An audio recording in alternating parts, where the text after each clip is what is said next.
खरं? हिला काय झालं? तिच्या एक्झामचं टाइम टेबल आलंय. राणी, जरा पाणी दे. हो आणते बा. हे घ्या. धन्यवाद. आणि आता पेटून उठल्यासारखं अभ्यासाला लागायचं. मला कळलंय, तुझ्या परीक्षेचं वेळापत्रक आलंय ना.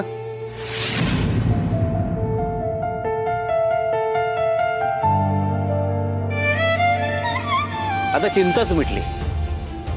लवकरात लवकर आमची राणी वकील होणार, आमचे प्रॉब्लेम सुटणार, आमचं घर सावरणार आणि मानानं आम्हाला आमच्या हक्काच्या घरात घेऊन जाणार.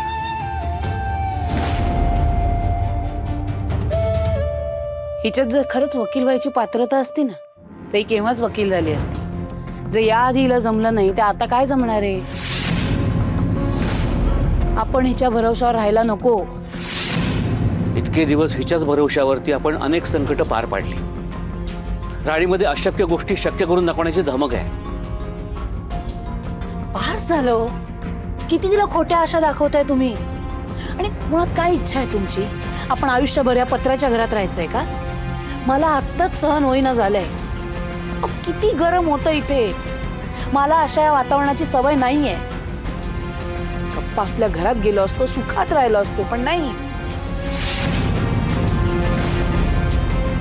काय हो मालती, मला असं नाही वाटत आपण आपल्या घरात स्वाभिमानानं जावं?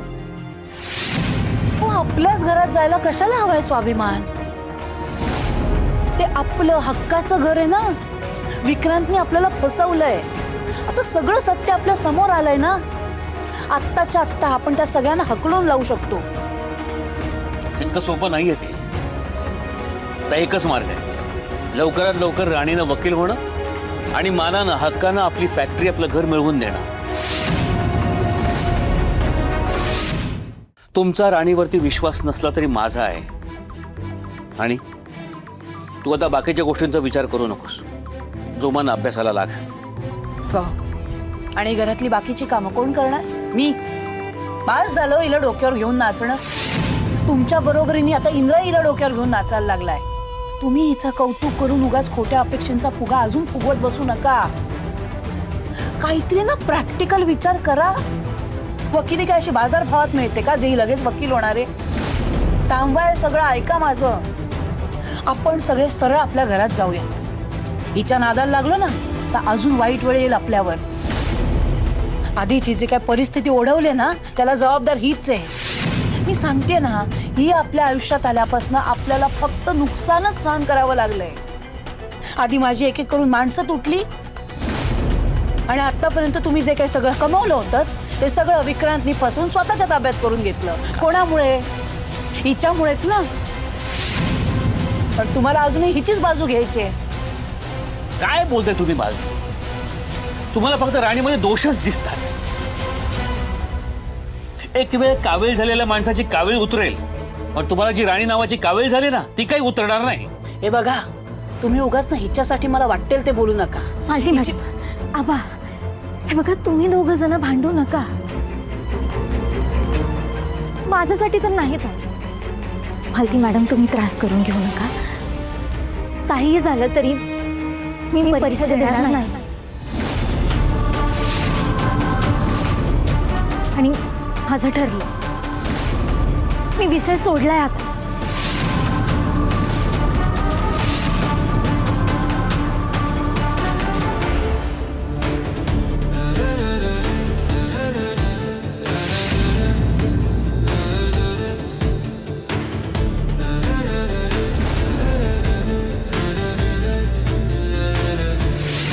राणी असं का वागते हे मला आता कळतंय.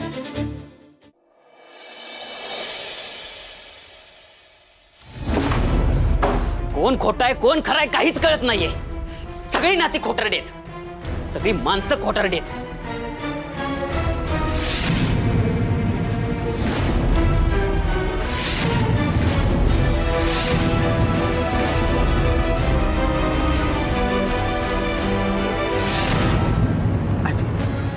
बास ना बाळा, थांबव ना आता ही चिडचिड. अगं आई कसं शांत हो. माझा बाप परत आलाय, आता सगळ्यात जास्त आनंद मला झाला होता. वाटलं होतं की लहानाचं मोठे होईपर्यंत जे बापाचं प्रेम मिळालेलं नाहीये ना ते आता तरी मिळेल. माझ्या नशिबी प्रेम माया काहीच लिहिलेलं नाहीये. अजित, अरे बाळा मान्य आहे तुझे वडील नाहीये, पण मी आहे ना तुझ्यासाठी. मी आतापर्यंत वडिलांची माया दिली का नाही, आणि इथून पुढे मी असेल ना तुझ्यासाठी. आई, आम्ही सगळे त्या माणसाला ओळखायला चुकलो होतो मान्य, पण तो तुझा नवरा नाही हे तुला कसं कळलं नाही?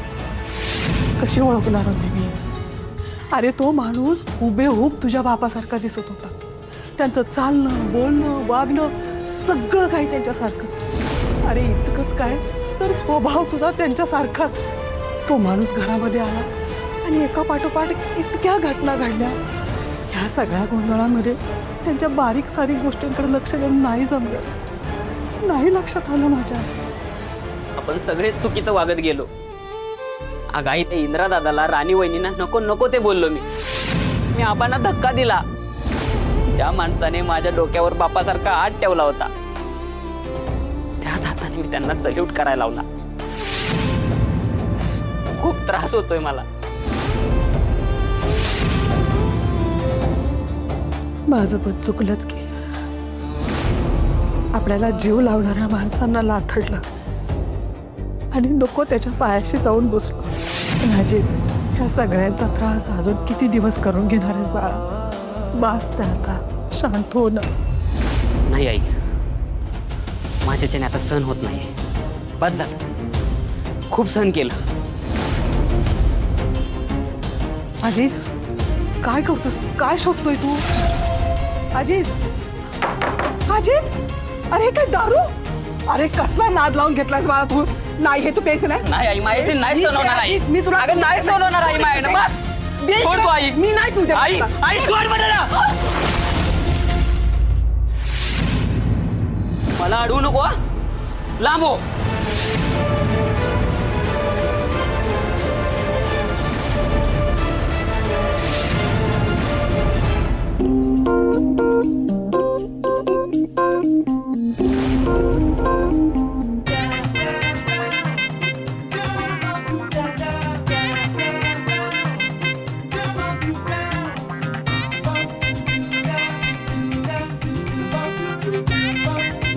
हिंदू वारसा कायदा 1956 हिंदू शीख जैन बौद्ध कुटुंबांसाठी लागू होत नाही. हिंदू दत्तक व पालन पोषण कायदा 1956 काही वेळा प्रॉपर्टी डिस्प्यूट मध्येही उपयोगी होत नाही. असं नाही कसं आहे ना? काय वाचतंय?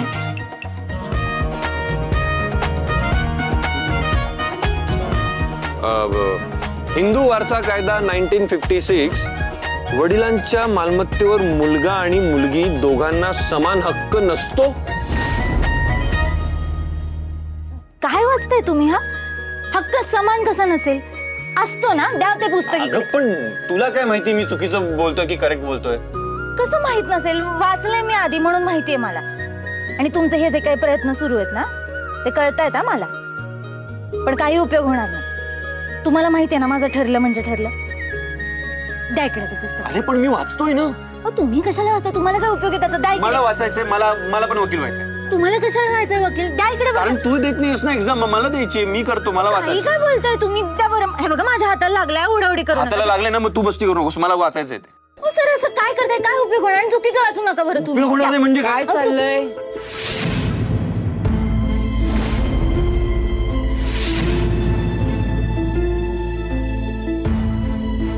तुझं जे काही चाललंय ना इंद्रा, बाहेरनं सगळं ऐकलंय मी. तुझे सगळे प्रयत्न थांबव. मी पुन्हा एकदा आणि शेवटचं सांगते.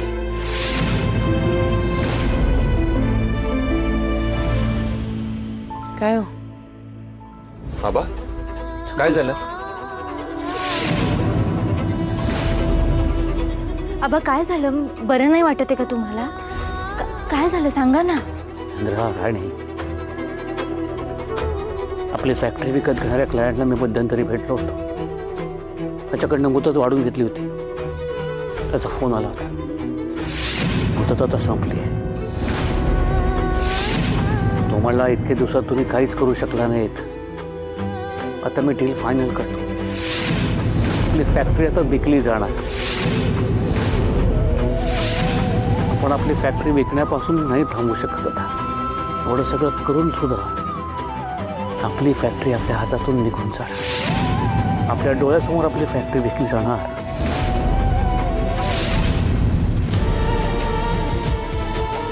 अरे देवा, हो त्यांना तुम्ही सांगा ना परत की अजून थोडीशी मुदत वाढवून द्या, आम्ही काहीतरी करतो म्हणावं. हा करा ना, आत्ता फोन करा ना त्याला. अहो ऐकताय का मी काय म्हणतेय? काय गे, काय उपयोग झाला सांग ना. त्या दादासाहेबांचा खरा चेहरा सगळ्यांसमोर आणून काय उपयोग झाला त्यांना घराबाहेर काढून? ज्या माणसाच्या मागे लागायला हवं होतं तो राहायला बाजूला. तुम्ही ना नको त्या माणसाच्या मागे आपला वेळ वाया घालवलाय. शेवटी काय, जे घडायला नको होतं ते घडतच आहे. आपल्या हातून आपली फॅक्टरी जाणारच आहे. आता काय, आयुष्य याच पत्र्याच्या खोलीत काढावं लागणार आहे. ज्यामुळे तरी मी सांगत होते ना, हिचं ऐकू नका, हिच्या बोलण्यात येऊ नका. पण माझं ना या घरात कोणी ऐकतच नाही. तुम्ही आधी शांत व्हा. जे घडून गेले याचा विचार करण्यापेक्षा यातनं बाहेर कसं पडायचं याचा विचार करूया. काय विचार करणार आहोत आता? जेव्हा आपल्या हातात मुदत होती तेव्हा आपला सगळा वेळ आपण त्या दादासाहेबांचा खरा चेहरा सगळ्यांसमोर आणण्यात घालवला.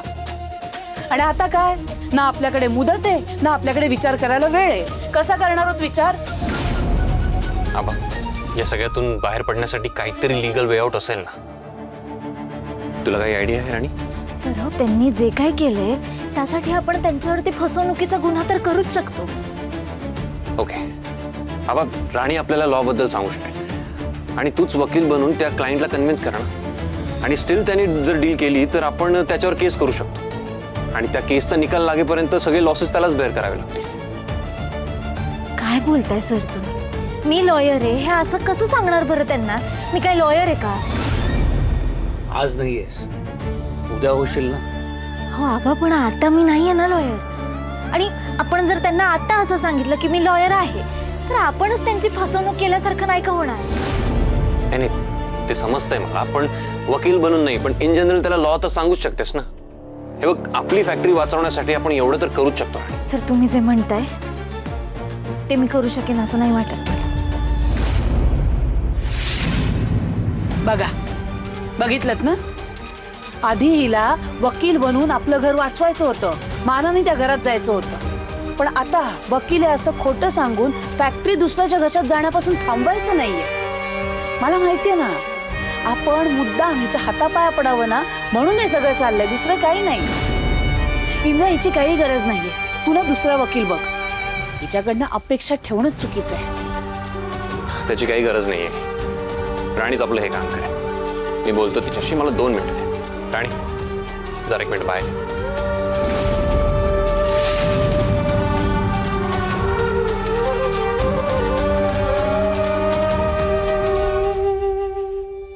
उर्मिला, प्लीज ऐक.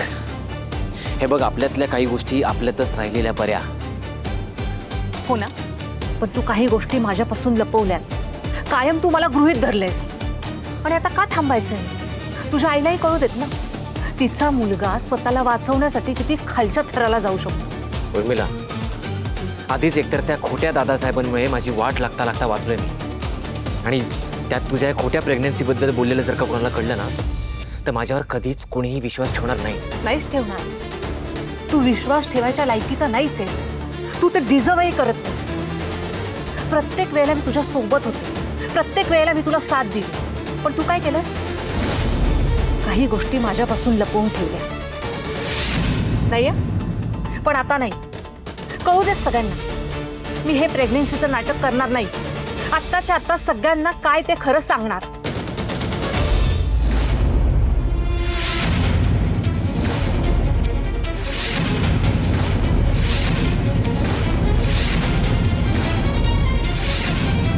उर्मिला, आवडलं तुझं? अगं, मी तुझ्यासाठी मेथीचे लाडू बनवलेत. चल ना, खाऊन घे.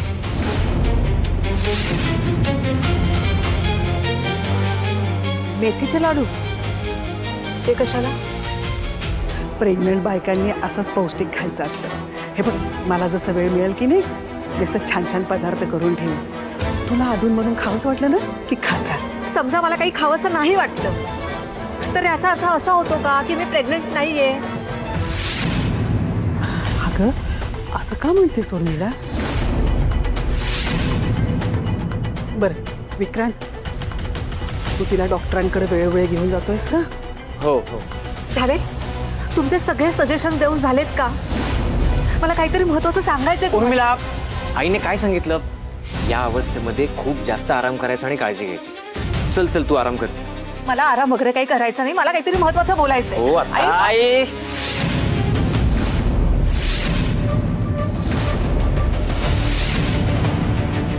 अजित,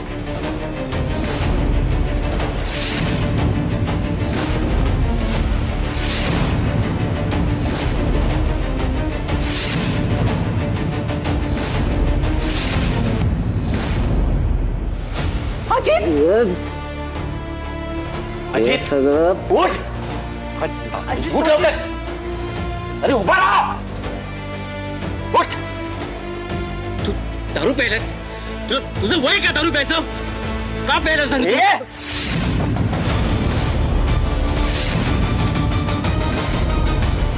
प्यायलो मी दारू. का प्यायलो? कुणामुळे प्यायलो? का? तुझ्यामुळे. माझा बाप खोटा माझ्यासमोर उभा गेला याने. मला त्यांचं प्रेम मिळणार असं भासवलं. मला नाही, माझ्या आईला पण भासवलं. मग आता एक काम कर, आता माझ्या समोर माझा खरा बाप उभा कर. आत्ताच्या आत्ता कर. अजित शांत, उगाच काही बरवू नकोस. मी काही बरोबर नाहीये. मी माझ्या बापाला सोडणार. मला माझा बाप हवाय. तुम्ही कधीच माझ्यावर प्रेम दाखवला कधी, पण तो खोटा असून बापासारखा वागला. कधी कधी वाटतं तो बाप असताना तर बरं झाला असतं. अजित, तू स्वतःला सावर जरा. चल रूम मध्ये. मला सांगताना शिकू नको. मुळात तू माझ्याशी बोलायला देऊ नको. निघ आता. बस झालं अजित भाऊजी. तुमचा हा तमाशा आहे ना, आता मी अजिबात सहन करणार नाहीये. मी प्रेग्नेंट असताना मला मनस्ताप होईल असं काही करू नका प्लीज. कळतंय का? अजित वहिनी बरोबर बोलते रे. तिच्या होणाऱ्या बाळासाठी आपल्या घरातलं वातावरण कसं छान असायला हवं की नाही. तू चल बरं माझ्या बरोबर. चल चल चल चल सावकाश. राणी, तू माझं ऐकणार नाहीयेस का? हे बघा सर, तुम्ही जे मला करायला सांगताय ते मला झेपणार नाही. झेपणार नाहीये म्हणजे? त्यात न झेपण्यासारखं काय आहे? हे बघा, तुम्ही मालती मॅडम म्हणताय तसं करा ना. खराखुरा वकील बघा. मला कळत नाही, तू स्वतःला इतकं अंडर एस्टिमेट कधीपासून करायला लागलीयस? तुम्ही राहू द्या ना तो विषय. जाऊ द्या सर प्लीज. Okay fine. माझ्या एका प्रश्नाचं उत्तर देशील? बोला. आणि मला एक सांग, माणूस स्वतःला अंडर एस्टिमेट कधी करू लागतो? हे बघा सर, आपण वाघाची कातडी अंगावरती चढवली म्हणजे आपण काय वाघ होत नाही. तसंच मी जर वकील आहे असं म्हटलं म्हणजे मी काही वकील होणार नाही लगेच. हो, असं स्वप्नात जगून नाही चालत सर सारखं. कधी कधी ना माणसाला त्याची मर्यादा सीमा माहीत पाहिजे. आणि आता जर चुकून माझ्याकडून काहीही चूक झाली ना तर आपल्या हातातून सगळंच जाईल. आणि जिंकलो तर?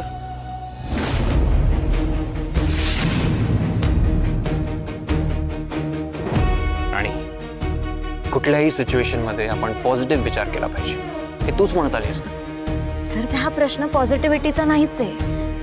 कधी कधी वास्तव पण बघावंच लागतं ना. नाही, तुझं म्हणणं अगदी बरोबर आहे, पण एफर्ट्स घेणं तर आपल्या हातात आहे. See, मला असं वाटतं की हरण्याच्या भीतीला घाबरण्यापेक्षा ना एफर्ट्स घेतले पाहिजे. हा सर, या गोष्टी बोलायला सोप्या असतात, चांगल्या वाटतात ऐकायला. म्हणजे एखादी फिलॉसॉफी बोलायला ऐकायला चांगली वाटते, सोपी सुद्धा वाटते. आपण कधी कधी प्रॅक्टिकली पण विचार करावाच लागतो ना. तुझं हेही म्हणणं बरोबर आहे. यु नो वॉट, मी जेव्हा लहान होतो ना, शाळेत माझं ड्रॉइंग काही खास नव्हतं. मी खूप लवकर गिव्हअप करायचो, मला जमायचंच नाही. मग आबांनी मला एक दिवशी एक गोष्ट सांगितली. काय होतं, एकदा 2 बेडूक असतात जे दुधात पडतात आणि मग ते काही वेळ तिथे खूप एन्जॉय करतात, खेळतात वगैरे. पण त्यानंतर त्यांना बाहेर यायचं असतं. बाहेर येण्यासाठी ते खूप हातपाय मारतात. पण त्यातलं जे एक बेडूक असतं ते ट्राय करतं खूप, पण त्याला नाही जमत, सो ते गिव्हअप करतं आणि मग ऑब्व्हियसली दुधात बुडून त्याचा मृत्यू होतो. पण जे दुसरं बेडूक असतं ना, ते खूप ट्राय करत राहतं, ते गिव्हअप नाही करत. आणि मग शेवटी थोड्या वेळानंतर त्या दुधाचं लोणी तयार होतं. मग त्यातून उडी मारून त्याला इझिली बाहेर येता येतं. राणी, आपल्याला त्या गिव्हअप न करणाऱ्या बेडकासारखं बनायचंय.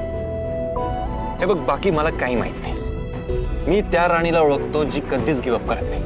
हे असं माझ्यासमोर हार मानून उभ्या राहणाऱ्या राणीला मी नाही ओळखत. सर, तुम्ही जे काही बोलताय ना ते मला कळतंय, मला पटतं सुद्धा. पण तुम्ही ही गोष्ट लक्षात घ्या, जर माझ्याकडून चूक झाली तर अहो सगळं होत्याचं नव्हतं होईल आपलं. होऊ दे ना, काहीच प्रॉब्लेम नाहीये. हे बघ राणी, माणूस जेव्हा हरतो ना त्या गोष्टीचा इश्यूज नसतो. पण लढाई न करता हार मानणं हे फेअर नाही. राणी, एक गोष्ट लक्षात घे, आपल्याकडे हरण्यासाठी काही उरलेलंच नाहीये. आणि जेव्हा आपल्याकडे हरण्यासाठी काही उरलेलंच नसतं तेव्हा आपल्याकडे जिंकण्याशिवाय दुसरा कुठला पर्यायच नसतो.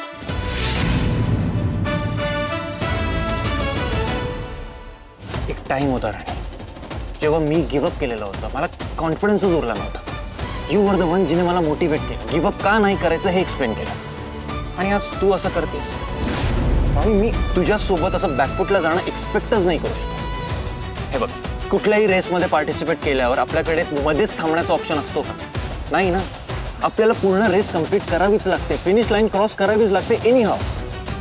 मी तुझ्यासोबत या रेसमध्ये धावतोय ना, मग तुला काय प्रॉब्लेम?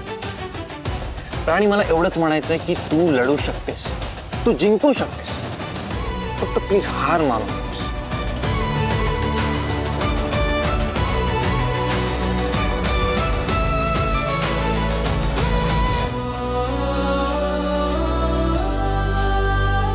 मी धावणार सर.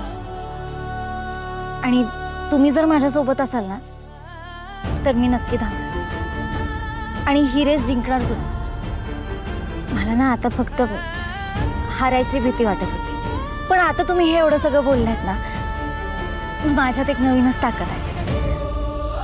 मला हारणं मान्य नाही सर. आपण मिळून ही लढाई लढू आणि ही रेस जिंकून दाखवू.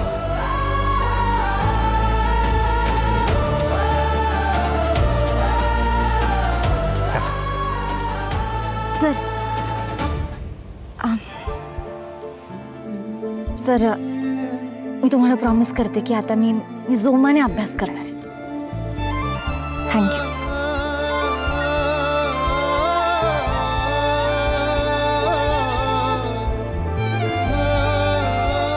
All the best.